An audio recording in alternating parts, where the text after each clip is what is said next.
할렐루야. 로마서 8장 12절부터 17절 말씀을 통해서 하나님의 자녀됨의 축복이 얼마나 큰지를 한번 살펴보겠습니다. 14절 말씀 보니까 예수 안에 있는 우리들은 하나님의 아들이요 그랬고, 16절 말씀 보면 예수 믿는 우리들 그리스도의 사람들을 가리켜서 하나님의 자녀다 그렇게 말씀했습니다. 그러니까 하나님의 아들, 하나님의 자녀라고 말씀하고 있습니다. 이 얼마나 놀랍고도 영광스러운 그런 직분입니까? 우리가 예수님을 믿으면 하나님의 아들이래요. 하나님의 자녀가 되는 겁니다. 대통령 아들이 부럽습니까? 뭐 큰 대기업의 회장 아들이 부럽습니까? 전혀 그렇지 않죠. 이게 얼마나 놀라운 말씀인지 마틴 루터가 이 종교개혁을 일으켰더니 마틴 루터가 이 본문의 말씀을 읽으면서 막 깜짝 놀래가지고 이렇게 얘기합니다. 이 말씀은 차라리 황금 문자로 기록되었으면 좋겠다. 뭐 황금 문자나 뭐 그냥 문자나 뭐 하나님의 마음은 똑같습니다. 황금 문자로 기록되어져서 항상 내 앞에 이렇게 있으면 좋겠다. 그렇게까지 고백을 했습니다. 황금 문자로 기록 안 돼 있어도 오늘 성경에 밝히 기록되어 있기 때문에 그대로 믿으시기를 바랍니다. 그만큼 예수 믿는 사람들의 이 특권이 얼마나 큰지 막 너무 커서 엄청나서 막 감격스럽다는 그런 고백이 아니겠습니까? 오늘날 우리도 이 말씀을 통해서 하나님의 자녀의 이 신분이 얼마나 영광스러운지 잘 깨달을 수 있기를 바랍니다. 우리가 하나님의 자녀이기 때문에 이 세상에서 행동을 올바로 처신할 때 그때 하나님께서는 영광을 받으시겠지만, 하나님의 자녀임에도 불구하고 함부로 막 행동을 한다면 하나님의 이름에 먹칠하는 거 아니겠습니까? 그러므로 우리는 하나님의 자녀라는 이런 믿음을 가지고 이런 마음을 가지고 정말 잘 행동을 해야 될 줄로 믿습니다. 오늘 본문의 말씀을 통해서 하나님의 자녀인 우리가 얼마나 영광스러운 신분인지, 아울러서 우리가 누리는 특권을 세 가지로 자세하게 차례대로 한번 살펴보겠습니다. 첫째로, 하나님의 자녀는 어떤 사람이냐? 하나님의 영으로 인도함을 받는다라고 말씀하고 있습니다. 14절에 무릇 하나님의 영으로 인도함을 받은 사람은 곧 하나님의 아들이라 그랬습니다. 거꾸로 말하면 하나님의 아들은 하나님의 영으로, 성령으로 인도함을 받는다라는 말씀이죠. 우리는 이제 예수님 믿고 하나님의 자녀가 되었습니다. 그렇다면 하나님의 성령으로 인도함을 받는 자들이에요. 이 얼마나 놀라운 복입니까? 세상 사람들은 하나님의 영으로 인도함을 받지 못해요. 무엇으로 인도받습니까? 자기 육신의 욕심대로 인도함을 받지요. 그러니까 그 결과가 마지막은 사망이 되어버리고 마는 겁니다. 오늘날 그래서 우리들은 예수를 믿는다고 하면서도 육신대로 살면은 절대로 안 됩니다. 육신대로 살면 어떻게 되느냐? 죽음이라고 말씀하고 있어요. 왜 우리는 육신대로 살면 안 됩니까? 너무나도 많은 복을 받고 너무나도 많은 은혜를 받았기 때문에, 그래서 우리는 육신대로 살면 안 되는 겁니다. 12절 말씀 보면 그러므로 형제들아 우리가 빚진 자로 돼 육신에게 져서 육신대로 살 것이 아니니라 말씀했습니다. 육신대로 살 것이 아니다. 왜 육신대로 살 것이 아닙니까? 로마서 8장 1절 말씀에서 쭉 보면 우리는 하나님의 사랑과 하나님의 은혜와 이 복을 너무나도 많이 받았어요. 예를 들어서 결코 정죄함이 없다라고 말씀했고, 죄와 사망의 법에서 이미 다 해방된 자들이다 말씀했습니다. 모든 율법의 요구가 예수님을 통해서 다 이루어진 사람들입니다. 얼마나 행복합니까? 얼마나 복이에요. 그렇기 때문에 우리는 어떻게 살아야 됩니까? 날마다 우리들의 생각이 영의 생각을 해야 된다. 육신의 생각을 하지 말라 말씀했습니다. 영의 일을 생각해야, 그래야 하나님께서 기뻐하신다라고 말씀하고 있습니다. 그러면서 뭐라 그래요? 그러므로 형제들아 우리가 빚진 자로 돼 그랬습니다. 빚을 졌으면 무슨 빚입니까? 구원의 빛이죠. 하나님께서 공짜로 우리들에게 선물을 주셨어요. 믿음으로 말미암아 구원을 주셨습니다. 이것은 엄청난 복입니다. 1만 달란트를 탕감받은 거예요. 우리가 도무지 갚을 수 없는 1만 달란트나 되는 이 엄청난 것을 공짜로 탕감받았기 때문에 그러므로 우리는 천국에 갈 수가 있는 겁니다. 이 공짜로 선물로 받았으니까 얼마나 큰 빚을 졌습니까? 이런 빚을 졌기 때문에 그러므로 빚을 갚아야 할 의무가 있는데 그것은 바로 육신에게 져서 육신대로 살 것이 아니라 말씀하고 있습니다. 불신자들은 육신대로 살아요. 불신자들은 육신의 욕심대로 삽니다. 죄로 말미암아 죽은 몸의 지배를 받고 있는 것이죠. 그렇지만 우리는 그렇지 않습니다. 육신에게 빚진 자가 아니에요. 예수님께서 이미 십자가에서 육신의 모든 빚을 다 갚아 주셨기 때문에 다 탕감해 주셨기 때문에 그러므로 우리는 빚진 자처럼 육신대로 살지 않습니다. 13절 보면 너희가 육신대로 살면 반드시 죽을 것이로되 영으로서 몸의 행실을 죽이면 살리니 그랬습니다. 육신대로 살면 반드시 죽는다고 말씀하고 있어요. 그렇기 때문에 육신대로 살면 안 됩니다. 불신자들은 육신대로 살아요. 불신자들은 영의 인도를 받지 않고 자기 마음대로 살지 않습니까? 자기 마음대로 살기 때문에 그러므로 둘째 사망의 심판을 받을 수밖에 없다는 겁니다. 그래서 그들은 죄 사함을 받지 못하기 때문에 반드시 죽게 되는 겁니다. 지옥의 끔찍한 고통을 당할 수밖에 없다는 겁니다. 그것은 바로 지 맘대로 살아간 결과입니다. 육신대로 살아간 결과입니다. 그런데 우리들도 예수 믿는 이 하나님의 자녀들이 성령의 인도를 받지 아니하고 그들과 똑같이 육신의 지배를 받으면 육신대로 살면 어떻게 해요? 반드시 죽을 것이로되 말씀하고 있습니다. 이제 우리는 하나님의 자녀입니다. 하나님의 자녀는 성령의 인도를 받는 자들입니다. 예수 안에 있는 자들은 육신대로 사는 자와 전혀 다른 사람들입니다. 이제는 몸의 행실을 죽입니다. 그렇기 때문에 둘째 사망을 받지 않습니다. 오히려 그리스도의 사랑을 영원히 받게 되는 것이죠. 오늘날 우리가 이 그리스도의 사랑을 받을 때 육신의 모든 정욕을 죽이려고 할 때에 내 힘으로 하면 안 됩니다. 내 의지로, 내 노력으로 하려고 하니까 이게 힘든 거예요. 오늘 본문의 말씀대로 뭐라 그랬어요? 우리 예수 믿는 사람들은 몸의 행실을 죽이는데 누구로? 영으로서, 성령으로서 몸의 행실을 죽인다라고 말씀하고 있습니다. 정말해서 이 예수 믿는 사람들은 성령님께서 우리들의 육신의 욕심을 다 죽이도록 그렇게 해주신다 말씀하고 있습니다. 그래서 성령으로 인도함을 받는다라는 말씀입니다. 그래서 14절에 무릇 하나님의 영으로 인도함을 받는 사람은 곧 하나님의 아들이다 말씀하고 있습니다. 우리는 예수 믿는 사람들이기 때문에 하나님의 자녀죠. 하나님의 자녀이니까 바로 하나님의 영으로 인도함을 받게 된다는 말씀입니다. 이건 참으로 영광스러운 그런 일이 아닐 수가 없는 거죠. 한 나라의 대통령이 어디를 가게 되면 경호원들이 대통령을 둘러싸고 지킵니다. 대통령이 탄 그 차의 앞과 뒤에 경찰차들이 딱 이렇게 줄지어서 호위하면서 가게 됩니다. 그렇다면 우리 하나님의 자녀들은 우리의 걸음을 누가 인도해 주겠습니까? 경호원들 정도가 인도합니까? 경찰차가 인도합니까? 아니면 천사가 인도합니까? 예수님께서 재림하실 때에 천사장이 나팔을 불면서 호위하면서 재림하신다 말씀하고 있습니다. 그렇다면 그 천사장이 우리를 인도합니까? 천사의 직분은 구원받은 우리를 섬기라고 보내셨다고 히브리서 1장 14절에 말씀하고 있습니다.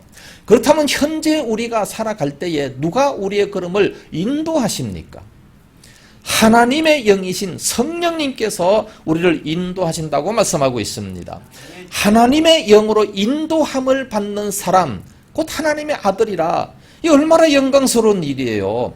하나님께서 성령님을 보내셔서 우리를 직접 인도해 주고 계신다는 말씀입니다. 이것은 구약시대 때도 보면 애굽에서 종살이하고 있었던 이스라엘 백성들을 하나님께서 구원하시기로 작정하셨습니다. 그래서 어린 양을 잡아가지고 문설주에 칠하고 그리고 이제 광야길로 나오게 하시고 광야길을 걸어갈 때에 뭐가 인도했습니까? 구름기둥과 불기둥으로 인도하셨어요. 낮엔 너무 덥기 때문에 구름으로 다 가려주시면서 인도하셨고 밤에는 너무 춥기 때문에 불기둥으로 안전하게 우리를 호위를 해주셨습니다. 그가 바로 누굽니까? 하나님이시죠. 성령 하나님이에요. 마찬가지로 지금 이 시대 때 우리가 예수 믿기로 작정하지 않았습니까? 이미 예정하시고 이미 작정된 하나님의 자녀들입니다. 그래서 우리를 위해서, 우리의 구원을 위해서 6월절 어린 양 대신 예수님께서 십자가에서 죽임을 당하셨습니다. 그리고 또 성령님께서 지금 하나님 나라까지 우리를 안전하게 인도하시는 겁니다. 할렐루야. 그래서 악한 자들이 1절 틈타지 못하는 거죠. 하나님께서 친히 우리를 인도하시기 때문에 누가 감히 능히 이 하나님의 사랑에서 끊을 수 있겠느냐 말씀하고 있습니다. 하나님의 사랑에서 절대 끊을 수가 없습니다. 누가 감히 하나님의 자녀인 우리를 인도하시는 성령님의 보살핌 속에서 방해할 수 있겠습니까? 아무도 그럴 수 없다라고 말씀하고 있습니다. 오늘날 우리는 하나님의 영으로 인도함을 받는 하나님의 자녀들입니다. 날마다 성령의 인도를 따라서 우리가 바른 길을 걸어감으로 말미암아 하나님의 큰 기쁨이 되는 그런 은혜가 있기를 예수님 이름으로 축복합니다. 두 번째로 하나님의 자녀는 어떠한 복을 받느냐? 양자의 영을 받았습니다. 15절 말씀 보면 너희는 다시 무서워하는 종의 영을 받지 아니하고 양자의 영을 받았으므로 우리가 아빠, 아버지라고 부르짖느니라 말씀하고 있습니다. 예수 밖에 있는 자들, 불신자들은요, 종의 영을 받았습니다. 종의 영이라고 하는 것은 종이잖아요. 종이기 때문에 주인한테 잘 보이려고 노력하고 또 뭐 혹시나 잘못했으면 벌을 받지 않을까 항상 그 상전을 무서워하고 두려워하게 됩니다. 이와 같이 예수 밖에 있는 사람들은 죄의 종로로 타면서 그 심판에 대한 두려움 속에서 살아갑니다. 죽음을 가장 무서워하지 않습니까? 죽음은 하나님의 심판을 받기 때문에 그렇습니다. 그러나 우리는 예수님의 성령의 인도를 받기 때문에 양자의 영을 받았습니다. 양자의 영을 받았으므로 양자의 영입니다. 우리가 한번 그리스도 예수 안에 있게 된 사람들은 다시 무서워하는 종의 영을 받지 않습니다. 이제는 양자의 영을 받았다 말씀하고 있습니다.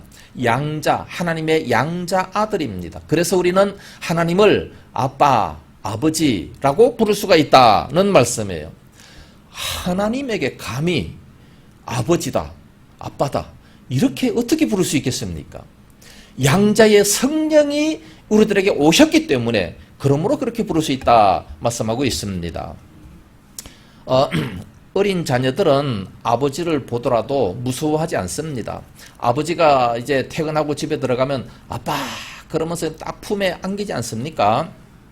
이와 마찬가지로 우리 예수 믿는 사람들은 양자의 영을 받았기 때문에 하나님을 아빠, 아버지라고 부르면서 언제든지 하나님 앞에 가까이 나갈 수가 있다고 말씀합니다. 그래서 우리가 힘들고 어려울 때마다 무거운 짐 지고 막 쓰러지고 넘어질 때마다 그 무거운 짐을 가지고 우리 아버지 하나님 앞에 나아가기만 하면 수고하고 무거운 짐진 자들아 다 내게로 오라. 내가 너희를 쉬게 하겠다 말씀하셨습니다. 주님 앞에 나가기만 하면 우리를 얼마든지 위로해 주시고 좋은 것으로 응답해 주신다고 말씀하고 있습니다. 왜요? 우리는 양자 아들이기 때문에 그렇습니다. 예수님께서도 하나님을 바라보면서 아빠, 아버지 그렇게 부르셨어요. 마가복음 14장 36절 보면 이르시되 아빠, 아버지여 아버지께서는 모든 것이 가능하오니 이 잔을 내게서 옮기시옵소서. 그러나 나의 원대로 마옵시고 아버지의 원대로 하옵소서 하시고 라고 말씀하고 있습니다. 여기 아빠라는 말씀은 옛날 성경에 보면 아바라고 나왔습니다. 이것은 아람어입니다. 아람어를 그대로 음력한 겁니다. 아바, 아버지. 근데 이 아빠라고 하는 것은 좀 더 친근하게 부르는 말 아니겠습니까? 우리말도 보면 어린 자녀들이 아버지를 부를 때에 어렸을 때는 아빠라고 불러요. 조금 크면 아버지라고 부릅니다. 그러다 어른이 되면 아버님. 어떤 것이 가장 가깝습니까? 예? 가장 가까운 말은 아빠 아니겠어요? 며느리들이 들어오게 되면은 아버님, 어머님 그렇게 불러요. 그러다가 조금 친근하면 아버지, 어머니. 그럼 나중에는 엄마, 아빠. 이거 얼마나 가까운 겁니까? 예. 우리가 하나님을 그렇게 가까이 부를 수 있다는 겁니다. 하나님에게 아빠라고 부를 수 있다는 거죠. 이 참 얼마나 놀라운 사실입니까? 언제든지 우리는 하나님이 우리의 아버지시기 때문에 아빠 부르면서 하나님 앞에 가까이 나갈 수가 있다는 말씀이에요. 왜 그렇습니까? 양자의 영을 받았기 때문에. 다시 말해서 우리는 하나님의 자녀가 됐기 때문에 그렇다는 말씀입니다. 여기서 양자라고 하니까 친아들과는 좀 이렇게 차별 대우를 받는 것 같고 좀 천대를 받지 않을까 염려하는 사람들이 있습니다. 친아들과 양자아들 누가 더 좋습니까?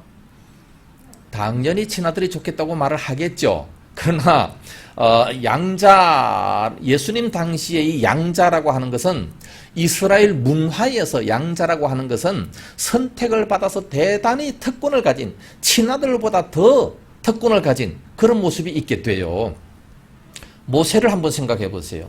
모세는 원래 누구 아들입니까? 히브리 민족의 아들입니다. 그런데 이집트 공주의 아들로 이렇게 양자로 입적이 됐어요. 그렇게 양자로 입적이 됐는데 사실상 왕으로까지 올라갈 뻔했잖아요. 그 도망만 안 갔으면 얼마든지 왕으로 아마 이렇게 등극이 됐을 겁니다. 그 바로의 친아들이 있었어요. 그럼에도 불구하고 뭐 그 영화를 보면 다 모세가 진짜 왕으로 올라갔을 뻔했는데 사람을 죽이고 도망을 갔기 때문에 그래서 안 되지 않았습니까? 양자가 어떻게 그렇게까지 올라갈 수 있겠어요? 그러니까 우리의 의식과 달라요. 이 성경의 양자라고 하는 것과 예수님 당시에 그 로마 시대의 양자라고 하는 것과 우리와 완전히 다르다는 겁니다. 다윗에게도 보면 그런 일이 있었습니다. 제가 하나 문제를 내볼게요. 이 사람이 과연 누군지 한번 생각해 보세요. 사울 왕의 손자였습니다. 요나단의 아들입니다. 이스라엘과 블레셋이 전쟁할 때에 사울 왕도 죽고 그 아들 요나단도 죽었습니다. 사울에게 속한 많은 사람들이 거의 다 죽었어요. 그런데 단 한 사람이 죽지 않았습니다. 왜냐하면 그는 두 발을 다 절었습니다. 쩔뚝발이었기 때문에 전쟁터에 나가지 않았어요. 그래서 살 수가 있었던 겁니다. 그 이후에 이제 다윗이 왕이 돼가지고 평온하게 정치를 하게 됐습니다. 그때에 이 다윗은 그 요나단과 우정을 생각해서 그 요나단의 아들을 마치 자기의 친아들처럼 사랑하고 아꼈습니다. 그래서 사울에게 속한 그 모든 밭들을 다 그 아들에게 주고 또 다윗이 먹는 그 상에서 항상 밥을 같이 먹었어요. 마치 내 아들이다 똑같이 생각하면서 밥을 같이 먹었습니다. 요나단의 쩔뚝발이 아들, 그는 누구겠습니까? 예? 머비보셋입니다. 성경을 많이 읽은 우리 교사 선생님은 꼭 이렇게 잘 아셔요. 예, 머비보셋입니다. 이와 같이 양자가 되면 친아들과 똑같은 그런 대우를 받게 된다는 말씀입니다. 바울 당시에도 마찬가지입니다. 이 성경을 기록할, 로마서를 기록할 그 당시도 마찬가지예요. 로마 사회에서는 이 아버지에게 절대적인 권한이 주어지게 됐습니다. 예를 들어서 이제 아내가 아이를 낳았습니다. 뭐 아들을 낳든지 딸을 낳든지 상관없이 아들을 낳는데 자녀를 낳는데 아버지가 딱 바라보면서 그 자녀가 전혀 내 마음에 안 든다라고 생각했을 때 아버지는 그 아들을 버릴 수가 있습니다. 죽일 수도 있습니다. 반면에 아버지가 나가서 양자를 한 사람 데리고 오면 그 양자는 마치 자기의 친아들과 똑같이 그렇게 입적을 하게 되는 겁니다. 그때서부터 그 양자는 과거의 삶이 완전히 청산되고 새로운 삶을 살아갈 수 있는 겁니다. 그때부터 그 아이는 이제 양부의 친아들로서 새로운 삶을 살게 되는 거지요. 그래서 그와 함께 양부의 가문에 이제 속해서 모든 권한이 그 아이에게 주어지게 된다는 말씀입니다. 그러니까 이 친아들이나 양자나 똑같은 그런 권한이 주어지게 된다는 말씀이죠. 그래서 로마 시대 때 황제가 하나 있었죠. 네로 황제. 그 포악한 네로 황제도 바로 양자입니다. 그만큼 이 양자들도 왕이 될 수가 있는 거 아니겠어요? 그의 의붓 아버지가 누구였습니까? 클라우디우스라고 하는 황제였습니다. 그가 죽으니까 바로 이 양자였던 네로가 로마 제국의 5대 황제로 등극을 하는 겁니다. 그만큼이 양자라고 하면 막강한 이 권한이 주어지게 된다는 말씀입니다. 양자도 친아들과 똑같은 그런 인정을 받게 된다는 말씀이지요. 그래서 그 당시 양자는 친아들보다 도리어 더 긍지와 이 자부심을 느낄 수 있었다는 말씀입니다.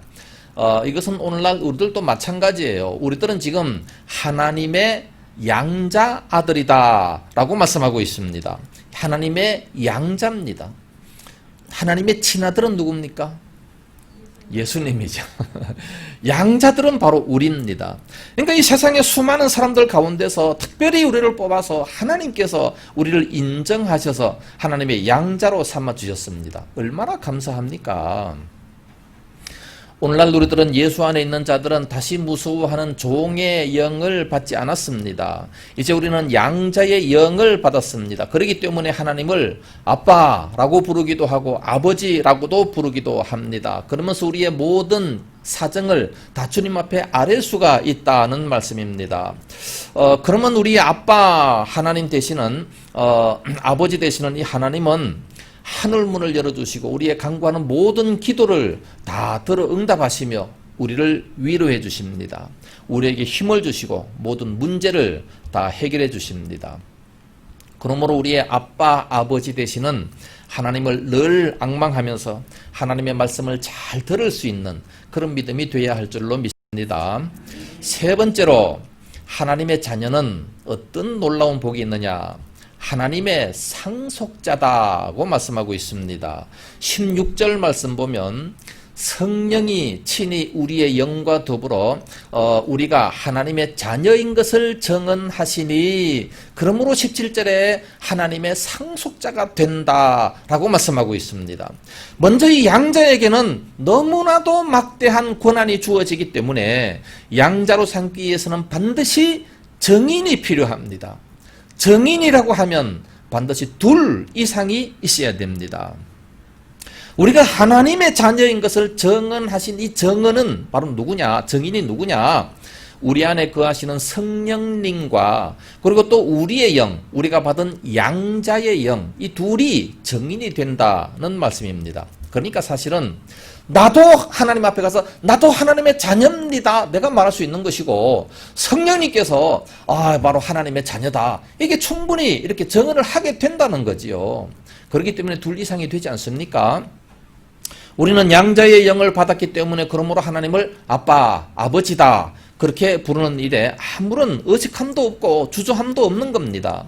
뿐만 아니라 우리 안에 우리가 하나님을 아빠, 아버지라고 부르도록 이끄시는 성령님이 계시다는 말씀이에요. 하나님의 영이 있다는 말씀입니다. 그러니까 이와 같이 성령님께서 친히 우리의 영과 더불어서 우리가 하나님의 자녀인 것을 정언하신다라고 말씀하고 있습니다. 우리가 하나님의 자녀라고 하는 것을 우리 이웃 사람이 정언해 주는 것이 아니에요. 하늘의 천사가 정언해 주는 것이 아닙니다. 하나님의 영이신 성령님께서 친히 정언을 하신다라고 말씀하고 있습니다. 그러니까 이거보다 더 분명하고 더 확실한 정언이 어디에 있습니까? 사단이가 와가지고 아무리 우리를 고발하고 천국으로 데리고 갈 수 없다고 고소를 하고 별 난리를 피운다 할지라도 성령님이 정인이 되어 주신다는 겁니다. 그래서 우리는 안전하게 천국으로 갈 수 있다는 말씀이에요. 얼마나 감사합니까? 우리가 관공서에 갔을 때에 우리의 신분만 정확히 확인이 되면 아무리 중요한 서류라도 다 떼어줍니다. 은행에 갔을 때 제일 먼저 요구하는 것이 뭐예요? 주민등록증이죠. 주민등록증을 주면서 이제 내 신분이 정확히 확인이 되면 아무리 큰 돈을 찾는다 할지라도 내줄 수밖에 없어요. 이건 너무 큰 돈이라서 안 되는데요. 그렇게 말하는 은행원이 있습니까? 내 돈이니까 달라고 얼마든지 우리는 할 수 있습니다. 왜? 확인이 됐잖아요.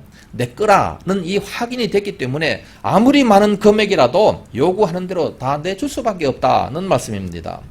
마찬가지로 우리는 양자의 영을 받았기 때문에 그러므로 하나님을 가리켜 아빠, 아버지라고 부를 수가 있고, 더불어서 이 성령님께서 우리가 하나님의 자녀인 것을 증거하신다 말씀하고 있습니다.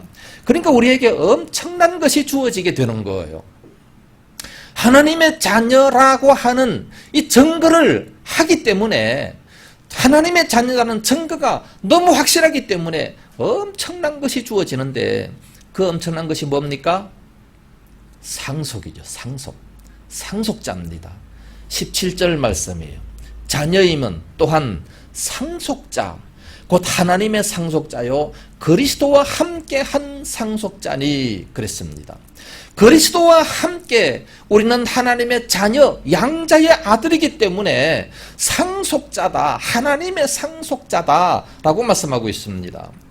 우리는 하나님의 자녀입니다. 그렇기 때문에 당연히 하나님의 상속자라고 말씀하고 있습니다. 다시 말해서 우리는 우리의 아빠, 아버지이신 하나님의 모든 것을 이어받게 될 상속자라는 말씀입니다. 이 얼마나 놀랍고 이 얼마나 엄청난 사건입니까? 한 나라의 왕위를 이어받게 될 왕의 상속자에게는 대단한 권세가 있습니다. 왕의 상속자는 왕과 똑같은 그런 어마어마한 신분 아니겠습니까? 그런 놀라운 권세를 가지게 돼요. 대기업을 이어받게 될 그 회장의 상속자 얼마나 대단합니까? 그 대기업을 이어받는다라고 하면 그 상속자는 정말 엄청난 것을 받게 됩니다. 그런데 우리는 하나님 나라의 이 모든 것을 이어받을 하나님의 상속자라고 말씀하고 있습니다. 그런데 이는 얼마나 정말 무한대로 감격스러운 그런 일이 아닐 수 있겠습니까? 뭐 이렇게 놀라운 하나님의 상속자인데도 불구하고 이 세상에서 우리가 조금 잘 살고 조금 못 사는 거, 이게 무슨 문제가 되겠습니까? 예수 믿는 사람들이 세상에서 조금 못 산다고 그건 너무 어려워하지 마세요. 불평하지 마세요. 뭐 좀 물질 조금 없다고, 뭐 조금 우리가 뭐 힘들다고, 그거 불평할 거 하나도 없어요. 우리 하나님의 상속자입니다. 참으로 이 무한대로 그래서 감사하고 언제나 감격이 넘치며 살아갈 수 있는 이런 모습이 돼야죠. 근데 그리스도와 함께한 상속자니 그랬습니다. 장차 우리는 이 하나님 나라를, 하나님 아버지의 나라를 우리 주 예수 그리스도와 함께 공동으로 이어받을 상속자입니다. 그리스도와 함께한 상속자다 그랬기 때문에 예수님과 공동으로 이어받을 상속자들입니다. 그러니까 모든 영광, 예수님께서 누리시는 그 모든 영광을 우리가 다 똑같이 충만하게 함께 누릴 수 있다 말씀하고 있습니다. 이거 얼마나 놀라운 사실이에요.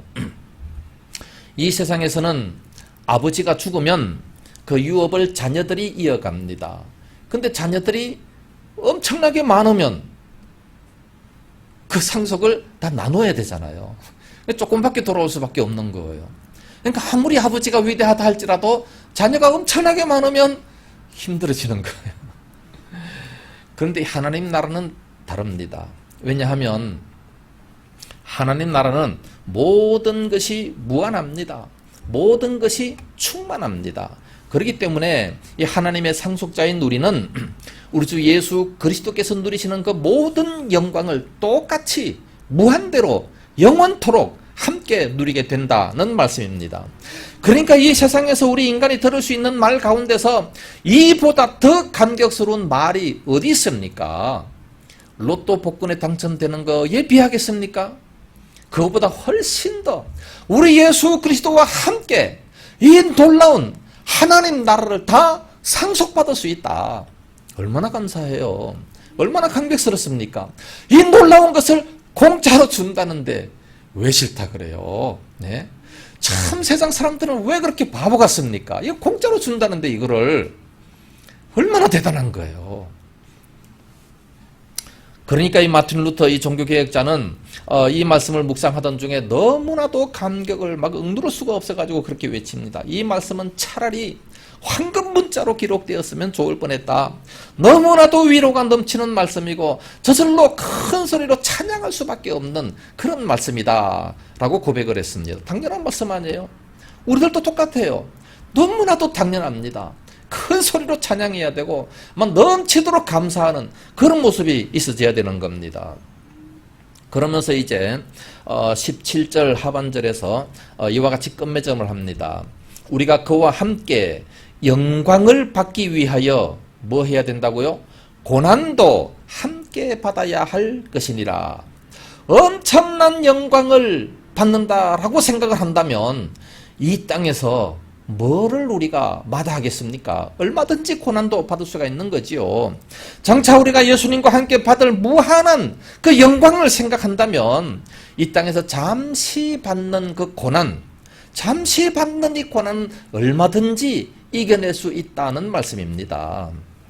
오늘 본문을 기록한 이 바울은 그래서 육신에 속한 그 모든 것들은 전부 다 뭐와 같이 여겼다? 배설물처럼 여겼다 말씀하고 있어요. 이 세상에서 자랑해야 될 그 가문이라든지 자기의 학문이라든지 자기의 재물이라든지 이 모든 것들은 전부 다 배설물처럼 여겼다. 아무것도 아니라는 거예요.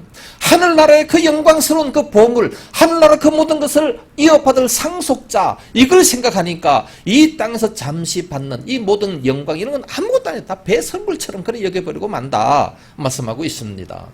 그러면서 바울은 예수 그리스도를 위해서 온전히 헌신하면서 오직 십자가만 자랑하겠다고 고백하면서 죽도록 충성한 그런 모습을 보게 됩니다. 오늘 우리도 이와 같은 믿음이 되어야 될 거 아니겠습니까? 우리는 주님을 위해서 그렇게 살아가야 됩니다. 그래서 그 다음 절 로마서 8장 18절 말씀 보면 그렇게 고백합니다. 생각건대 현재의 고난은 장차 우리에게 나타날 영광과 비교할 수 없도다.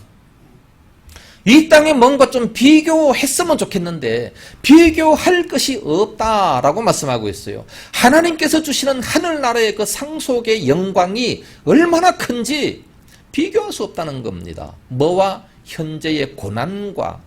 우리가 현재 조금 고난받으면 하나님께서 엄청나게 많은 것으로 주시겠다고 그렇게 하는데 뭔가 좀 비교를 했으면 좋겠는데 비교할 것이 없을 정도로 너무나도 큰 것으로 주시겠다는 말씀이에요. 그러므로 주님을 위한 고난 왜 마다하겠습니까? 이렇게 큰 것으로 주시는데 주님을 위한 헌신, 주님을 위해서 충성하고 고난받는 이게 얼마나 큰 것으로 주셔요. 그러니까 우리는 절대 주님 앞에 충성하면서 불평하지 말아야 됩니다. 나 혼자만 충성하는 거 아니냐? 쟤는 왜 안 해? 그럴 필요가 없어요. 내가 더 많이 고생해야 더 많은 상급을 내가 받을 거 아니겠습니까? 나한테는 이렇게 많이 주고 쟤한테는 왜 조금 더 이렇게 불평해요? 그런 건 없어요. 나한테 많이 준다고 불평하는 사람이 있어요? 우리가 주님을 위해서 그만큼 고난을 받으면 훨씬 더 많은 것으로 주십니다. 그러니까 고난 받으면서 주님을 위한 헌신을 하면서 절대 불평할 것이 없습니다. 왜? 그만큼 더 많은 것으로 받기 때문에 그렇습니다. 할렐루야. 우리가 말씀을 읽다 보면 이 좋은 이런 구절들이 너무나도 많은데 그러니까 저절로 믿음이 생기게 되고 저절로 주님 앞에 헌신하고 충성하고 봉사할 이런 믿음이 생기지 않습니까? 근데 왜 성경을 안 읽어요? 네? 성경 좀 읽으세요. 네? 성경을 못 읽으면 열심히 나와서 좀 이 말씀 좀 들으세요. 지금 안 나오시는 분들 참 불쌍합니다. 결론적으로 말씀을 드립니다. 오늘 우리가 하나님의 자녀가 된 것이 얼마나 영광스러운지 세 가지로 말씀을 드렸습니다. 첫째는 하나님의 자녀는 하나님의 영으로 성령으로 인도함을 받아요. 얼마나 감사합니까? 그러니까 악한 자들이 틈타지 못합니다. 둘째로 하나님의 자녀는 양자의 영을 받았습니다. 하나님의 아들과 똑같아요. 친아들과 똑같습니다. 셋째로 하나님의 자녀는 하나님의 상속자들입니다. 하나님의 그 모든 것을 다 우리가 예수님과 똑같이 상속을 받을 수 있다라고 말씀하고 있습니다. 이 엄청난 이런 복을 받은 우리들은 이제 이 땅에서 조금 힘들다고 해서 절대로 낙심하면 안 됩니다. 코로나19 때문에 예배를 소홀히 해서도 절대로 안 됩니다. 경제적으로 조금 부담된다고 해서 우리는 낙심하면 안 되는 거. 예수 믿는데 왜 이래요? 그러지 마시고 그럴수록 더 많은 복이 있습니다. 그래서 목숨 걸고 충성하는 그런 모습이 있어야 됩니다. 우리가 그와 함께 영광을 받기 위해서 고난도 함께 받아야 할 것이니라 말씀했습니다. 예수님과 함께 영원한 그 영광을 누리기 위해서 우리들도 똑같이 예수님께서 받으셨던 그 고난을 우리도 받아야 된다는 거예요. 그런 고난을 받으면 똑같이 주님과 함께 영광을 받을 수 있다라고 말씀하고 있습니다. 주님께서 주시는 이 놀라운 상속, 이것을 받기 위해서 우리가 주님 앞에 현재 고난, 주님 앞에 나와 충성하고 헌신하고 봉사하는 이게 힘들다고 하지 마시고 이런 걸 다 기쁨으로 잘 받아서 우리 예수님과 똑같은 그런 영광을 우리 주의 교회가 다 받아 누릴 수 있기를 예수님 이름으로 축복합니다.